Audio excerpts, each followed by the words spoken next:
Hello everyone, it's Jamal Thomas. Welcome to the Progressive Soapbox. Give me one moment to see if this is on. Guys, I think what I'm going to end up doing is scheduling these. As people can probably tell, I'm better at doing things in the short term. I'm bad at long term. Like I'm better at this is what I'm going to do and I just do it. Even when I traveled, I was that way. It's like, all right, I'm going to go to Amsterdam and just go. I was in a good mood today. I was in somewhat of a jovial mood. And this is going to be quick, so it's not necessarily, it's not going to be long. And it's just going to be quick. My wife said, hey, why don't you do a 420? I was like, hey, that's going to be a good idea. Let's do a 420. And I sit down at my computer, like I said, in a good mood. I finished up this task at work is building an application that was kind of buggy. I hadn't touched it in a while. It was kind of buggy. Finishing that for testing. And I got an article published in Counterpunch. It's going to be out tomorrow. Where's my ink pen? Damn it, I don't have my ink pen. Alright, I'm going to have to go without my ink pen.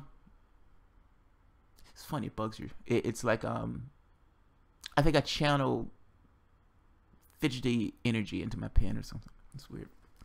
But anyway, I sit down and I'm about to do a 420 thing on a show called Sense8. Cut on my computer. There's an image up from yesterday. This guy. Let's see if I can show it.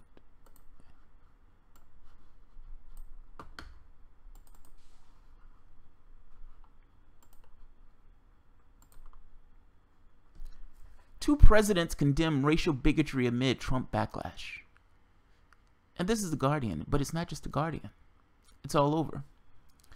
Now, just so you know, this is not a conversation about Charlottesville anymore. We're beyond that conversation. Maybe not beyond it, but this is not that conversation. They may think they're talking about Charlottesville. The mainstream media may think they're talking about Charlottesville. A lot of people may be up in arms. They're having this conversation about Charlottesville, these petty dramas. These petty dramas. You know, I try to stay above petty dramas, and it doesn't necessarily always work. It's not working in this case. I don't consider this a petty drama. You have a senile president and a goofball son coming out to condemn torture. Now, first, you got the first black president coming out to condemn, you know, this racist sentiment. And you can understand why. You have a Democratic Party. That Democratic Party wants to tar the Republican Party with all these ideas and sentiments of racism. It's difficult for the Republican Party to fully repudiate their base in that way because, well, some of their base is racist. Now, second on that, Donald Trump. Donald Trump certainly is not going to go out and repudiate his base. And here's the thing on this. If we're being honest, if we're being brutally, brutally honest, and I try to do that on the show, no allegiances, man. At least I try not to. It's a gross position to take, but assume the position for the moment. What takes place if those people were allowed to march? Yes, they were violent. Yes, they were racist. But they were violent and racist to themselves at that point. Doesn't it take two to intervene in order to create a conflict in that case? Now, Trump going so far as to say he doesn't want to necessarily repudiate both. The easy position is to repudiate racism. That's easy. That's the position that you should take. You should be against these ideas of racism, these ideas of fascism. Freedom, though, requires freedom for the other person to be racist. Now, Donald Trump is in this difficult situation because Donald Trump full well knows that some of his most loyal people were in that crowd. So they can use that to essentially attack Donald Trump. Obama comes out. He repudiates it. He's Obama. He sings very well. He has a great cadence about it. And Obama is really good at national tragedy. Somebody gets shot. A lot of people get shot. And Obama is there to kind of give this gravity, you know, this great weight of sorrow that he projects extraordinarily well as a president. That guy killed thousands of people with drones. Yes, I'm talking about the last president. He killed thousands of people with drones. 90% of some of those drone strikes, like one of those things where when you look at the number of people who were killed by those drones, most of those drones didn't hit the right target, meaning many of those people, most of those people were civilians. Thousands upon thousands of innocent people murdered. Now the question becomes, well, wait a minute. He had constitutional justification to do this. No, there's no law. There's nothing in place. There's no congressional authorization for Obama to have been in all of those countries. And yet he was out there murdering civilians with the best of them. But he's sorrowful. And he has words to condemn what took place in regards to the murdering of that woman, that hero in Charlottesville who went to contest the races. And then they tried out George Bush. Now, oh man, I'm sorry, I don't consider this a petty drama. I consider this a big fucking deal. You're trotting out George Bush, his dad, and also his idiot brother. His idiot son. The idiot son that was asleep at the wheel on 9/11. Now, what do you want to think is an inside job or not? Besides the point.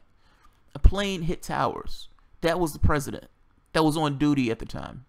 The prior president told him, hey, you probably need to pay attention to this. He was at a ranch somewhere. He was at a ranch. No, I know what it was. He was reading a story to kids or something. But most of the time that he spent was away from the White House, just kind of dicking around. They had people telling him, hey, dude, something is going to happen. They're planning something to hit us. You did what you're going to do. You can get out of here. You covered your ass. I think that was something similar to the comment that he gave the guy. Towers went down on 9/11. George W. Bush. He took this as a pretense to invade a country that had nothing to do with it, on the pretense of a lie, saying they had weapons of mass destruction. And not only did they have it, that the reckoning of that may be a mushroom cloud, as Dick Cheney would say. The media carried this narrative. The Washington Post, the New York Times, all of these organizations covered this narrative. None of them were skeptical of the narrative. All of them just carried the narrative, meaning they weren't doing their jobs. The job of the media is not to tow the water of the White House or any particular government institution. Now, you may say, yes, dude, that is the job. I'm saying, philosophically, that's not their job. The job is to give honest and earnest information, inquiry, and to be skeptical of the lies that the government says.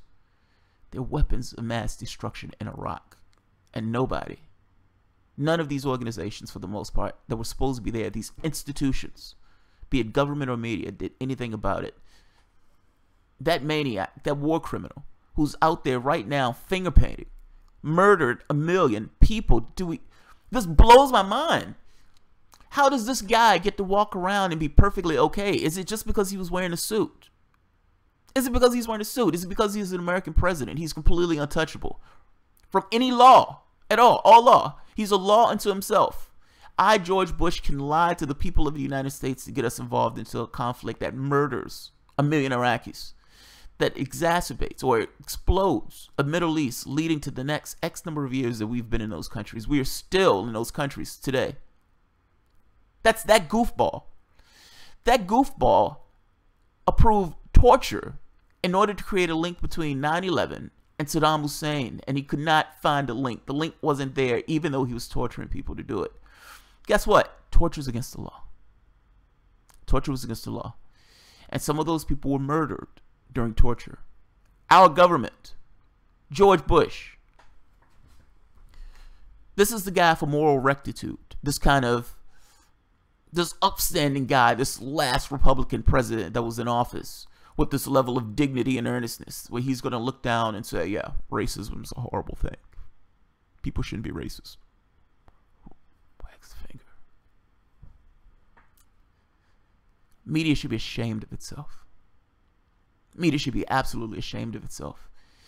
It's bad enough that they give Obama a pass for murdering those people. It's bad enough that they allow presidents to do whatever the hell presidents wants, completely untethered to law. And the reason I say this, a government gets its power from the consent of the governed. The people themselves, ideally, philosophically, invest their powers into the government, and in doing so takes on certain things or certain rules that they themselves follow. That's not necessarily true in practice, but again, this is from a philosophical standpoint. Media, the philosophical institution that's supposed to be there to give the public information in order to keep the government accountable. How do you know? How can you make choices in regards to your particular government, your country, if you don't know what your government is doing? Or if the narrative that they're giving you is a lie, or if the narrative that they're giving you is for very specific reasons. All of these institutions are failures. And it is, and look, this, my anger here even goes beyond this country. It goes into the international community. This guy murdered 1 million people. Literally murdered 1 million people. That criminal, Tony Blair, also got off. They may be having investigations in Britain, but he still got off. He's not in prison. This guy's not in prison. And beyond not being in prison, in order to attack Donald Trump, in order to put asses in seats, they tried out George W. Bush, war criminal George W. Bush, mass murder of 1 million people, George W. Bush, torturer George W. Bush, drone program originator George W. Bush. They tried out him. It just blows my mind, man. Like, cognitive dissonance in this. This is absolute lunacy. Hey, let's listen to this torturer tell us how bad it is to be racist. Certainly this is insane. Certainly this is insane. I'm going to leave it at that. Oh man, this annoyed the shit out of me. I don't understand how media fails at this level. I mean, fails at a massive fucking level. They invaded a country and killed 1 million people, and for the most part, the United States just went on about their way.